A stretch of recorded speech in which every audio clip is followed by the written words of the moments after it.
Assalamualaikum warahmatullahi wabarakatuh. Saya Nabila Awalunisa dengan nomor NPM 2022-1342.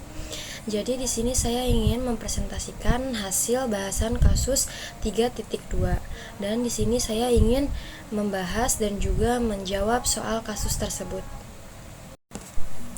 Sebelum masuk ke soal tersebut, di sini saya ingin membahas dulu tentang kasus tersebut. Pembahasan yang pertama yaitu definisi debitur dan kreditur.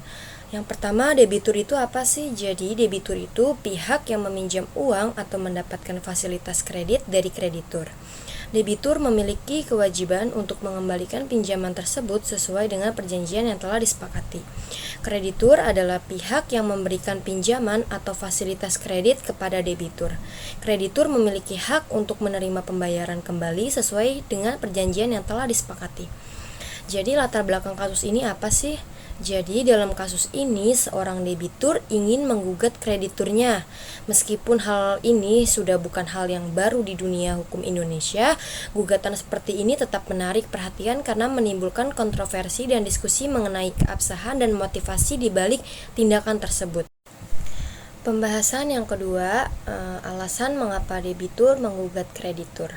Yang pertama, ada kekhawatiran bahwa gugatan ini bisa menjadi strategi debitur untuk menghindari atau menunda kewajiban pembayaran utang atau bahkan menghapus utang tersebut. Yang kedua, debitur mungkin merasa hak-haknya dilanggar, misalnya karena ada ketidakadilan dalam perjanjian atau kreditur tidak memenuhi kewajibannya dengan benar. Yang kedua, ada pandangan hukum dan etika. Jika debitur benar-benar merasa diperlakukan tidak adil, gugatan ini bisa dianggap sah sebagai bentuk pembelaan hak mereka. Namun tindakan ini harus didasarkan pada bukti yang kuat dan alasan yang valid. Gugatan yang dilakukan dengan niat buruk seperti menghindari kewajiban utang dianggap sebagai penyalahgunaan hukum dan dapat merusak kepercayaan dalam dunia bisnis. Selanjutnya, saya akan menjawab soal kasus dari 3.2. Pertanyaan dan jawaban kasus 1. Apa yang dapat dilakukan seorang debitur yang dituduh lalai melaksanakan prestasi? Jawaban saya adalah seorang debitur yang dituduh lalai melaksanakan prestasi dapat membela diri dengan mengajukan beberapa macam alasan untuk membebaskan dirinya dari hukuman itu. Pembelaan diri yang dilakukan oleh debitur tersebut ada 3 macam. Yang pertama, mengajukan tuntutan adanya keadaan memaksa dengan mengajukan pembelaan ini. Debitur berusaha menunjukkan bahwa tidak terlaksananya apa yang dijanjikan itu, disebabkan oleh hal-hal yang sama sekali tidak dapat diduga, dan di mana ia tidak dapat berbuat apa-apa terhadap keadaan atau peristiwa yang timbul di luar dugaan tadi.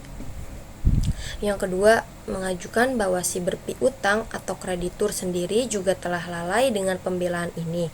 Si debitur yang dituduh lalai dan dituntut membayar ganti rugi itu mengajukan di depan hakim bahwa kreditur sendiri juga tidak menetapi janjinya. Dalam setiap perjanjian timbal balik dianggap ada suatu asas bahwa kedua pihak harus sama-sama melakukan kewajibannya.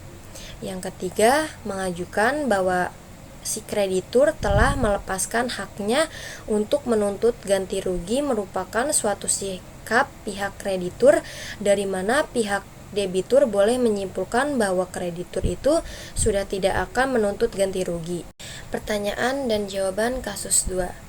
Implikasi hukum apa yang timbul bila debitur dapat menggugat kreditur seperti pada kasus di atas?